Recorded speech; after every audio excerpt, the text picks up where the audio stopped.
बीवी, sign board देखो। Chiffon suit 20 रुपए, कॉटन सूट 10 रुपए, बनारसी सूट 18 रुपए। मुझे 5,000 दो, मुझे 50 सूट लूंगी मैं। शोहर, आंटी वो धोबी की दुकान है।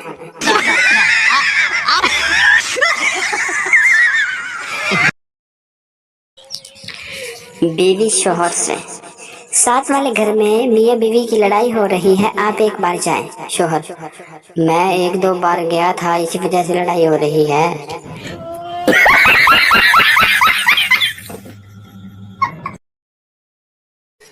पप्पू दोस्त से, यार दो मुश्किलों में फंस गया। वाह दोस्त ओ की पप्पू, बीवी मेकअप करे ते खर्चा बर्दाश्त नहीं हुंदा, ना करे ते बीवी बर्दाश्त नहीं हुंदी।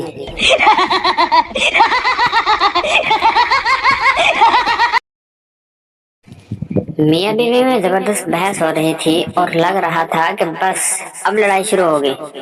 शौहर बीवी को मुसलसल दलील देकर कायल करने की कोशिश कर रहा था, मगर बीवी टिस से मस नहीं हो रही थी। फिर बीवी ने सिर्फ एक जुमले से सारी बहस खत्म कर दी।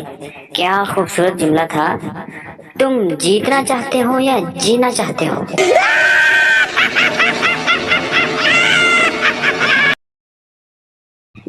एक औरत एक साइकोलॉजिस्ट के पास गई और डॉक्टर से बोली, डॉक्टर साहब मैंने हफ्ते को खीर पकाई। मेरे शोहर ने कहा वाह वाह वाह। फिर मैंने इतवार को खीर पकाई। शोहर ने कहा वाह वाह वाह। फिर मैंने सोमवार को खीर पकाई। शोहर को दी तो शोहर ने कहा वाह वाह। फिर मैंने मंगल को खीर पकाई और शोहर को दी और शोहर ने फिर कहा वाह वाह वाह। डॉक्टर साहब जब मैंने बुध को खीर पकाकर शोहर को दी तो मेरे शोहर ने प्लेट उठाकर दीवार पर दे मारी और अपने बाल नोचने लगा। आखिर डॉक्टर साहब मेरे शोहर की पसंद में ये अचानक तब्दीली कैसे आ गई?